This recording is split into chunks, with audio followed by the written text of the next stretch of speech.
Olá, tudo bem? Vamos continuar o curso da Reforma agora. Na segunda aula, vamos falar um pouco da continuidade sobre a Idade das Trevas, ou período da Igreja na Idade Média. Tempo em que a Igreja viveu dias de muita influência na política e na sociedade, em virtude da fusão entre Igreja e Estado, mas centralizou a sua autoridade na pessoa do Papa, por meio da infalibilidade, ou seja, ele não tem falhas. Para muitos, na época, o Papa não tinha falhas. Então, nós temos aí a doutrina da infalibilidade papal, que foi muito questionada por Lutero e pelos reformadores. E a partir daí foi desenvolvendo-se um sistema sacramental como meios da graça, e neste período a Bíblia somente era lida em latim. Ou seja, só quem poderia interpretar a Bíblia era o magistério. O magistério que era composto pelos teólogos, pelos padres e pelos bispos. As pessoas comuns não poderiam interpretar a Bíblia. Por isso, a Bíblia se tornou um documento misterioso para a maior parte das pessoas. Ou seja, ela não era lida. A Bíblia era apenas interpretada pelo sacerdote, também porque a maior parte da população não sabia ler. Durante a Idade Média, então, a Bíblia se torna um livro misterioso e seus aspectos literários estiveram em segundo plano, sufocados pela interpretação mística e também pela interpretação da teologia de alguns dos teólogos católicos e também da onde? Aquele tipo de interpretação que hoje muitos pregadores gostam de fazer, a interpretação hiperbólica, ou seja, através de figuras de linguagem, porque eles utilizam sem saber a alegorese, que é o método de Orígenes, que foi um dos pais da igreja, que é o método de alegorização de textos. Portanto, através da alegoria eu justifico o que eu quero. Através da alegoria eu posso pegar um texto bíblico e afirmar assim: este texto está retratando a besta do Apocalipse, que é Lutero. Um exemplo,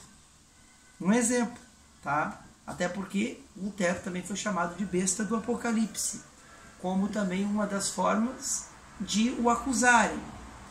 Então a alegorese era método de interpretação preferido na Idade Média, e não a interpretação através da hermenêutica, que é a ciência da interpretação bíblica, por meio da exegese, que é quando eu interpreto a Bíblia de dentro para fora e não de fora para dentro, preservando o seu contexto histórico, geográfico, cultural e social, respeitando as culturas dos tempos bíblicos, porque ao interpretar um texto bíblico eu tenho que lembrar que eu estou abordando e analisando uma cultura semita de 2 e 3 mil anos atrás, e não uma cultura dos dias atuais. Então, a igreja da Idade Média privilegiava a alegorese. Ela era um método de interpretação contemplado, já a interpretação hermenêutica não.